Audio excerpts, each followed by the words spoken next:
may have thought the French elections over the weekend were the biggest political news out of Europe, and well, you'd be right. But there's more news. The Dutch Prime Minister has resigned. This is another big shakeup for a key German ally. To tell us about it, Charles Forelle is with us. Charles, good morning to you. Good morning. Okay, give us the latest details on this. Well, just a few minutes ago, the Dutch Prime Minister had submitted his resignation to the Queen in the Netherlands. This suggests that we will have elections coming up fairly soon. He's going to address Parliament this afternoon to say when the elections are. The sticking point for Mark Rutte, who is the Dutch PM since 2010, has been, ironically, getting the Netherlands budget under control. Now, the Dutch have been, along with the Germans, quite vociferous in demanding that southern European countries get their fiscal houses in order, but the Dutch have been unable to reach an agreement on doing it themselves.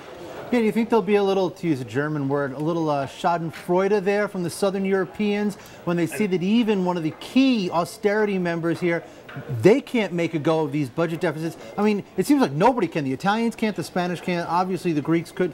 I mean, are these deficit targets just unrealistic? Well, that seems to be the conclusion. The Germans, let's be clear, appear to be meeting theirs, though at least the Germans can be German. Right, for the moment, but everybody else trying to be German is having a little bit of trouble. And the difficulty for the Dutch, as with a number of these other countries, the Dutch have a coalition government.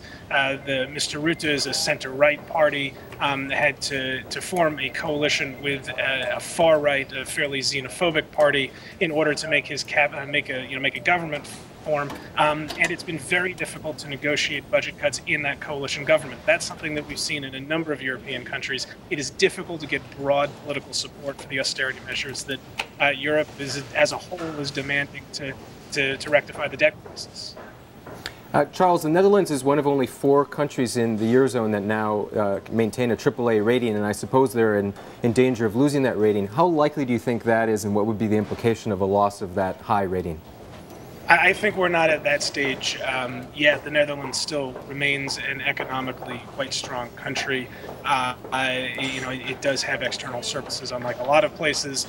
There are weak points. The government finances, while nowhere near the level of Spain or Greece on the budget deficit side, are above the EU's 3% target. The Dutch government is trying to get it down below 3%, and it's been unable to do that. But still, this is a relatively strong country. There are weak points. Household debt is very high in the Netherlands, but we're not quite at a stage where Hey, Charles, quickly, what do you think has been the damage the last 2 days to the austerity brigades here led by Germany? The political damage, what are we looking at right now? I think the damage has been reasonably severe.